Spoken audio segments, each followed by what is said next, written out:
everybody. Good afternoon. This is Dr. Farnan and This is Dr. Lanier from Cutting Edge Foot and Ankle here in Nashville, and you're listening to the Med Nation podcast, the show that involves two podiatrists having conversations with industry experts for people who love to learn about everything and anything from literally head to toe. Today, we invited music publishing executive, songwriter, and singer Michael Puryear to our show. Michael will share with us his knowledge of music industry. Welcome, Michael. Well, good afternoon. How are you guys?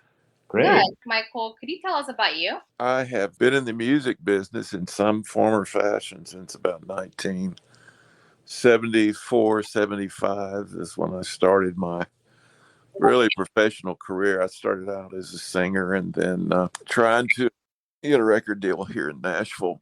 And the record deal never worked out and wound up becoming kind of accidentally and kind of a low-level, entry-level job into the music publishing industry. Back then, I spliced tapes and typed lyrics of famous songwriters, and this was about 1981 or so. And then 2 years later, I was invited to work for a little small publishing company. I started off along with the singing career. I was a writer. I didn't really understand how bad my songs were at the time. I was a terrible songwriter. But that changed when I got in the publishing industry. So I was able to work. A publisher works with songwriters and tries to take their songs and either help them find an artist in the industry who can record their songs, or to find a writer that you can take and develop and that you think is worthy to be a recording artist, and take them to the record label and get them signed. So, and that's I've been part of that. And but the writing for me started again back in the mid to late 80s when I began to understand the commercial music industry. You know, it is about commerce. I mean, it is about business. It's all about creativity, but there is that important business aspect of it. And you gotta make both of them work. You gotta walk that line of creativity and the business. So I was in music publishing. I was there. I became vice president of the small company. I became our company was bought out by a big multinational company back in 1990 or 91, and it was BMG. And BMG owned Arista and RCA Victor, and anyway, I was there with them for about 11, 12 years, and it was just a wonderful experience. So I left them and went to Universal Music Publishing and developed a joint venture with them. And back to BMG, I had developed in the last 4 or 5 years, I developed a joint venture relationship with them. So, and I've been a couple other places, but right now I still write. I still work to some degree in the music publishing industry, but I teach at Belmont University. I'm an adjunct professor working in the Curb College of Entertainment and music business. And I do that. I've been doing that 15 years. So, and I actually love it. And, Belmont, if you want to find great talent, the kids are just amazing. Every year I'm more amazed at how many kids come from all over the world and with their talents, and the talent pool grows and the level of talent gets higher. So anyway, that's kind of my life in the since about 70. So That's pretty impressive. Question for you is, have you always loved music as a child? And what made you decide to start a career in the music industry? I always loved music. It wasn't on the table as far as my parents were concerned. It wasn't on until my aunt kind of forced my parents to make me have piano lessons. And I resented every I think it was piano lessons were every day. So I hated doing that, but it was actually the first part of where, my music foundation was being built with piano. So, and eventually, learned piano more so on my own, just playing by ear and play guitar. I was playing in bands, garage bands in high school, and when I went to college, I was very involved in the chorus there, and also I did it all through college. And a bunch of my friends, we all kind of designed on the music industry. This was in Abilene, Texas, Abilene Christian University, and we all moved up here pretty much the same time. And a lot of people, that I went to school with have, have been involved and been very successful, and are still doing what they do. So. I have a 10-year-old daughter that loves to sing, and she plays the piano and the guitar. And it's very hard for me to push her into having that be her career, just because I know the music industry in Nashville is saturated. Yeah. Yeah. And there's a combination of being talented and also having the kind of personality and character and the work ethic that's needed to do that in the industry. So it is, like you say, it's so competitive. So, and there's so many loops you have to jump through. Once you get in the industry and you get in a position to where you can sell songs or sell your albums as an artist, you have to jump through a lot of loops. Even right after you get there, you've got to please radio, and you've got to find management that gets excited about you, and you got to find a record label that gets excited about you. And then after that, the last loop you jump through is the people. Are the people going to like you as an artist? Are they going to buy your record? So, you jump through so many hoops to get to the point where the audience there. Can you develop a brand? Can you develop an audience? So. Now, Dr. Lanier and I, living in Nashville here and growing a thriving practice, see a lot of musicians and see a lot of entertainers. Is there a particular statistic that, you've seen over the years of some of these young amateur guys making it big? And I know several that are extremely talented, like you said, that never just quite get that catapult into the Jason Aldeans or the Luke Bryans. Yeah. I know that stardom or that level of stardom takes time, of course. It's not overnight, but is there a particular percentage you've seen?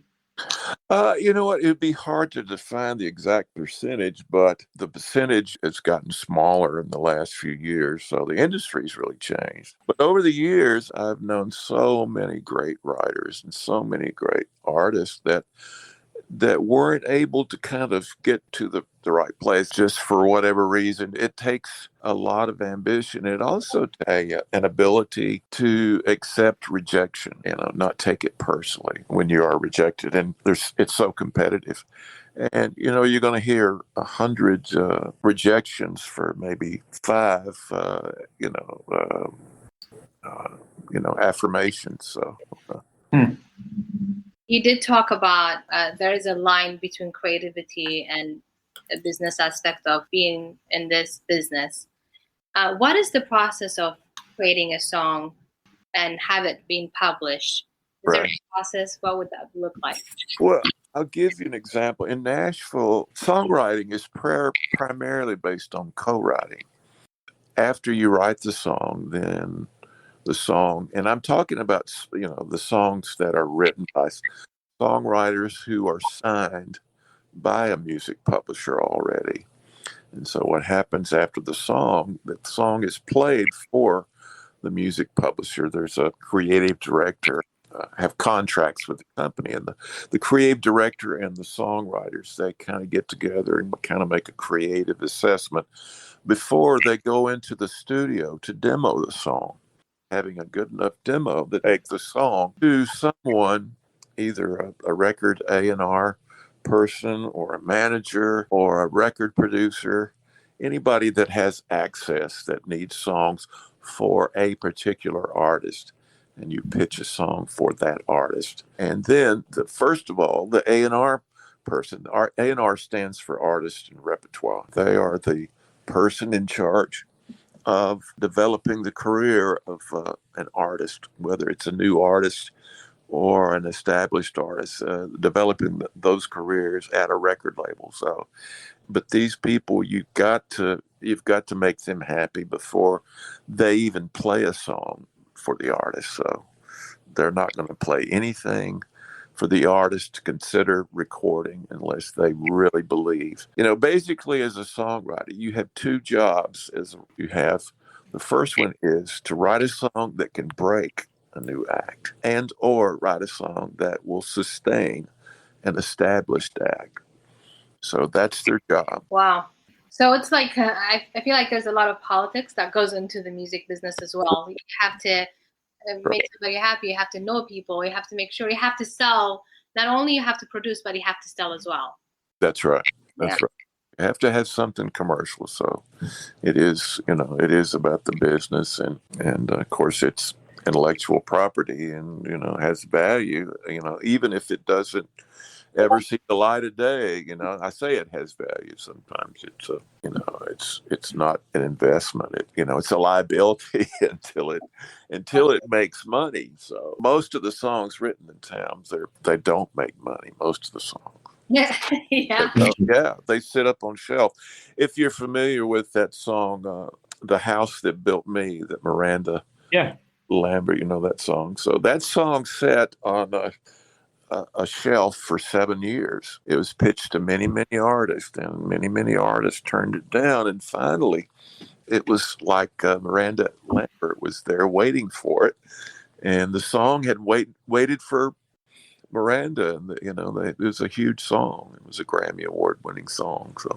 So knowing what you know about the music industry, would you choose it all over again as a profession? Oh, in a heartbeat.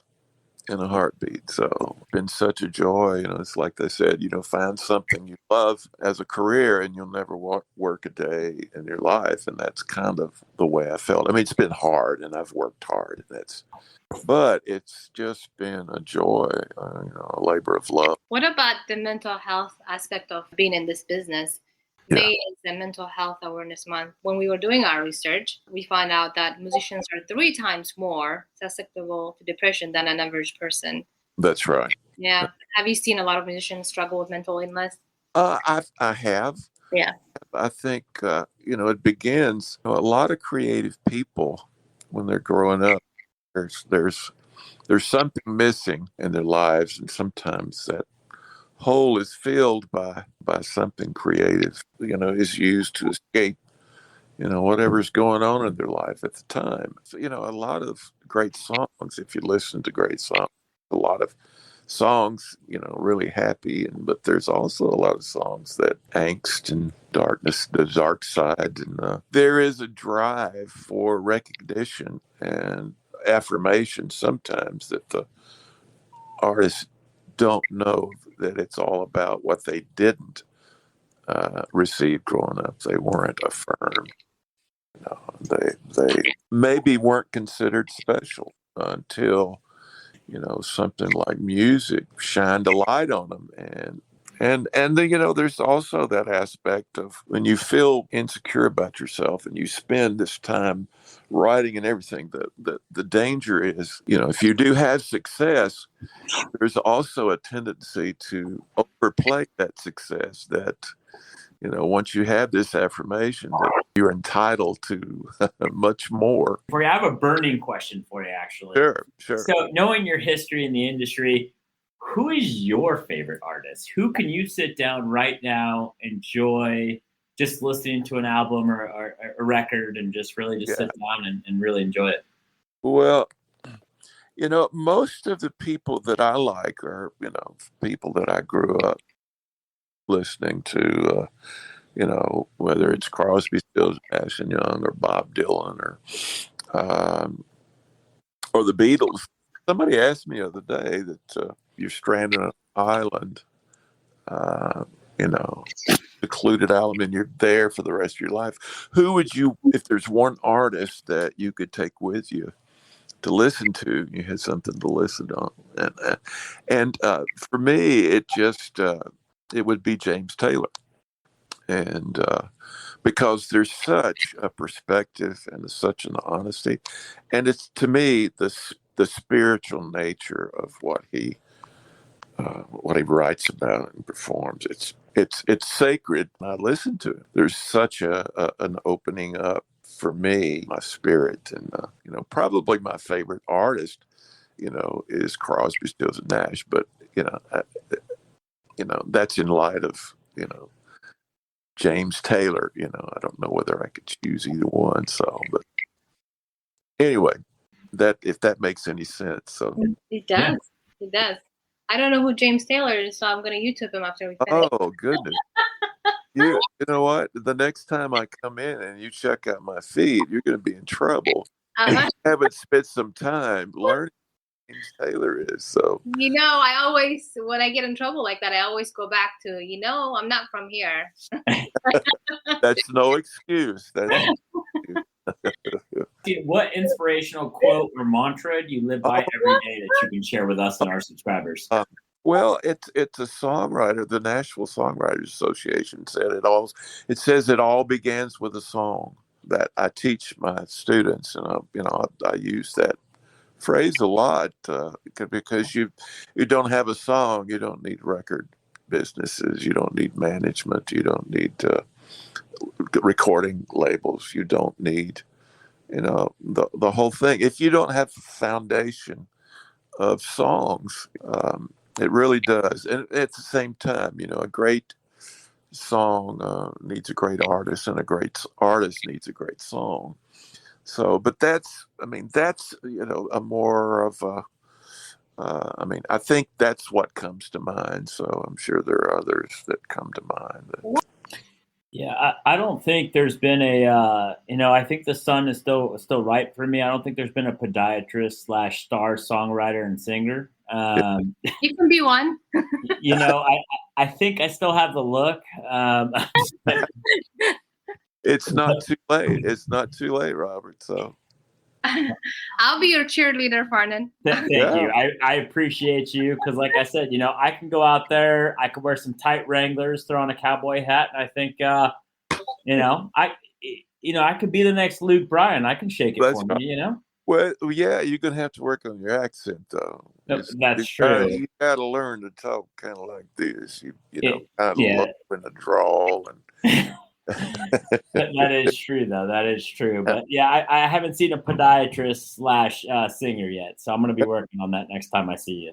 Yeah, well, there's got to be some kind of name, Doc Robert, and it wouldn't be the podiatrist or or just the peds, Doc Robert and the peds.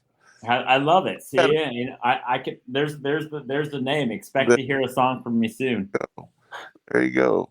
Or Doc Robert and the Orthotics or something. I don't know. I love it. Really. He bought Orthotics from us. Yeah. Well, Michael, 6-piece band. Yeah. It's so nice to have you on, and it's a pleasure, that we were able to speak to you and share your knowledge. Thank you for coming on.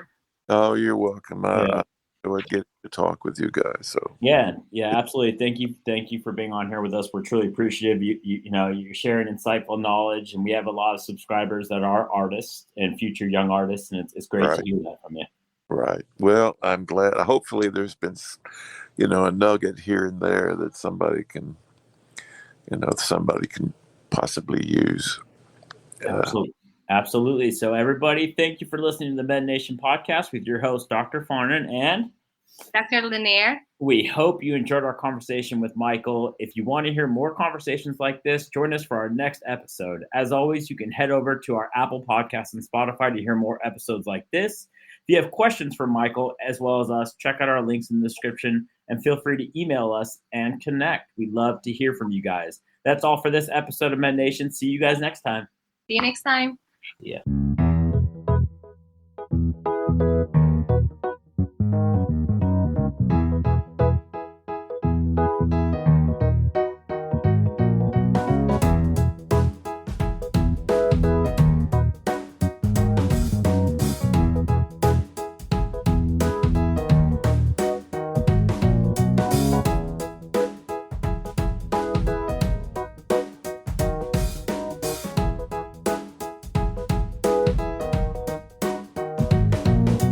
you.